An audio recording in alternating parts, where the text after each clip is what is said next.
What's going on, man? Today, I want to talk about lowering stress and increasing your profits when driving for a living. A couple things that I've changed in the way I do it and have really seen major benefits. So, let's check it out.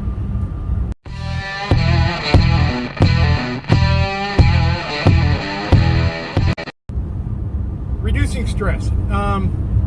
If you don't know, and I say this again, I don't compare myself to a truck driver. Yes, truck drivers have it a hell of a lot more difficult, but we still both share the same thing, and that is seeing all sorts of incredibly stupid people on the road. Now, I have the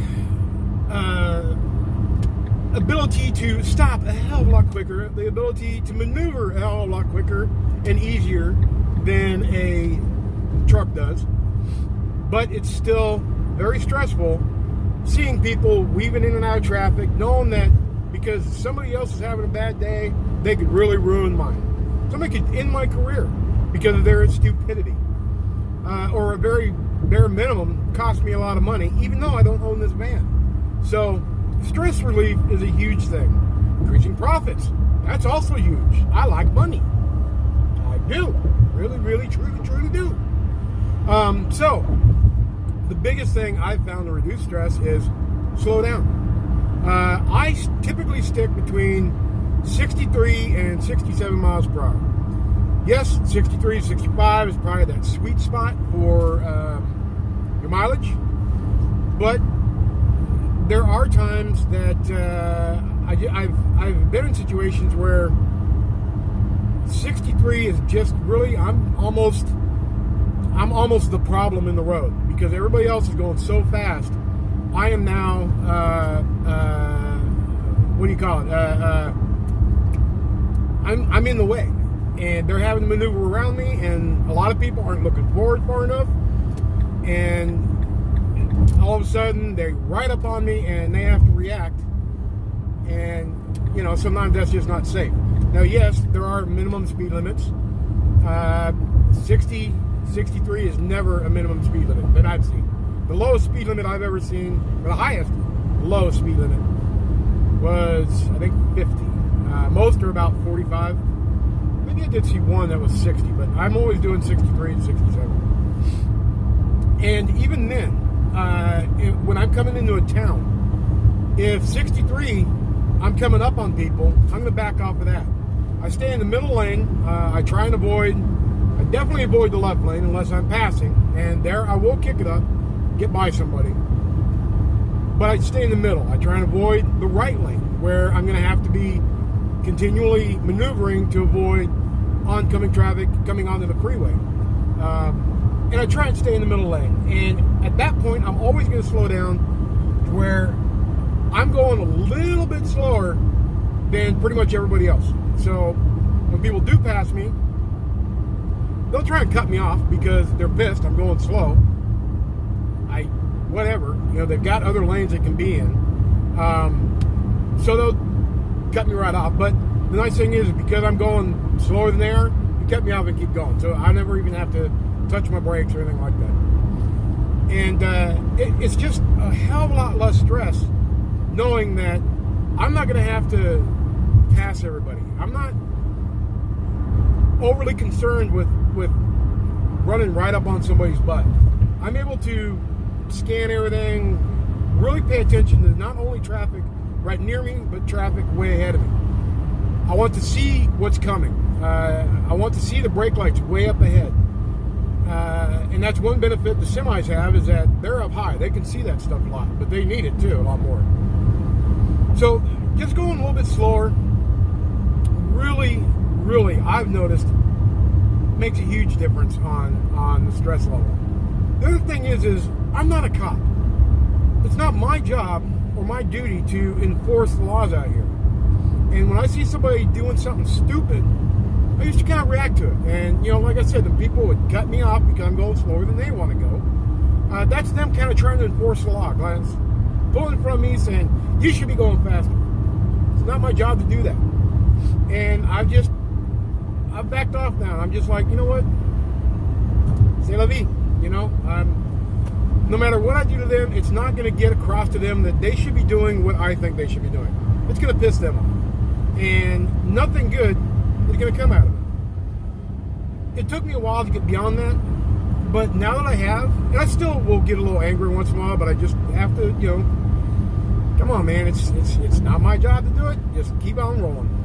It just makes the job and the stress level way much easier. Way much easier. I wish it would teach me how to talk better. That would be very cool. And the bonus of slowing down and not doing the jackrabbit thing where I'm always speeding up, slowing down, speeding up, trying to adjust to traffic, is that it increases fuel mileage big time.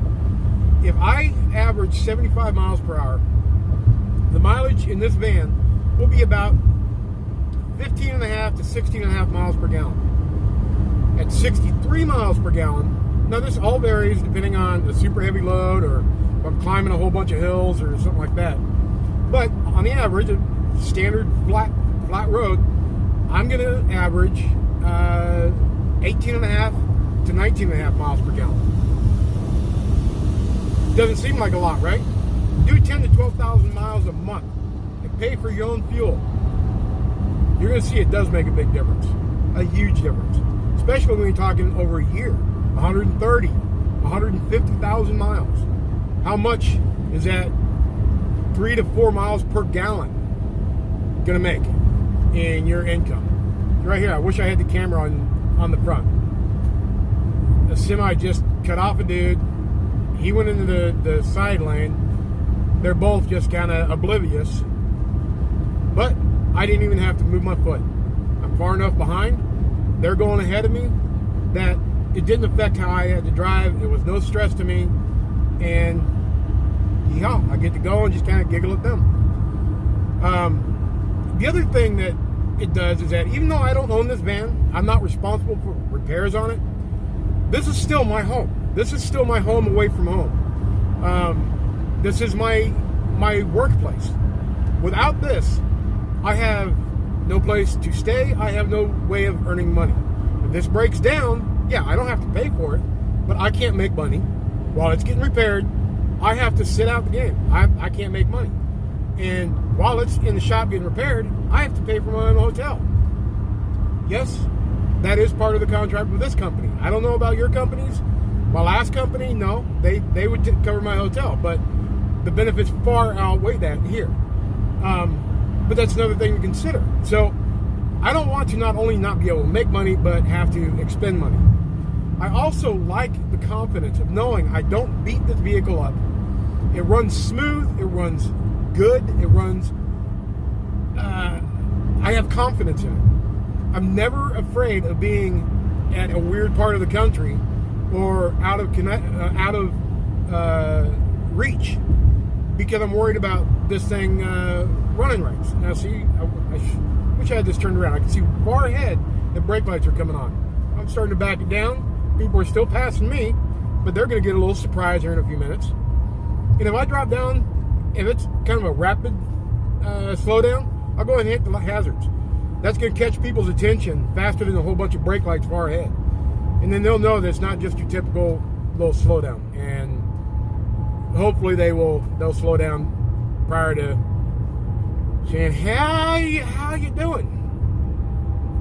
But anyways, those, that confidence in that, knowing that this piece of machinery is running good, this piece of machinery is taken care of, and I have someplace to sleep and feel confident and comfortable in, is very important to me. Not to mention, if I'm beating the crap out of this, and my fleet owner is having to continually do repairs, all these repairs can add up to obvious abuse.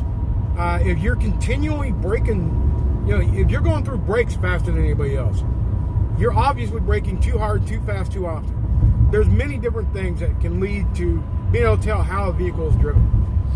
The less they have to spend on maintaining this vehicle, the better off I am in getting the 12-volt diesel heater, getting a rooftop AC and generator, which is supposed to be possibly coming this summer.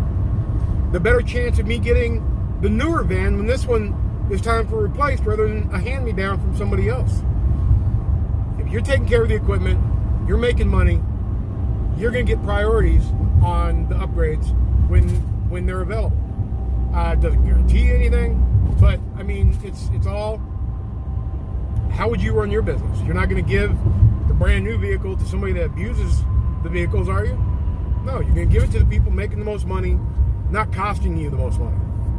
So, those are kind of my thoughts on the situation. It works for me. It might not work for you. If you own your van, all this still makes a huge difference because you're responsible for the repairs. You want all the benefits that my owners have because of the way I drive. Maybe you would prefer on that, 1,500 mile trip, getting there an hour and a half sooner because you went 10 miles an hour faster. Maybe you do. For me, typically no. It's not that big of a deal. I would rather have the money saving, the stress-free life. It works for me.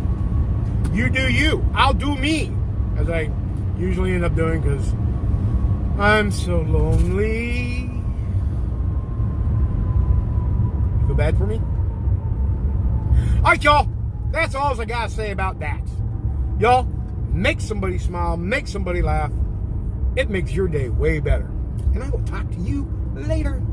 See ya.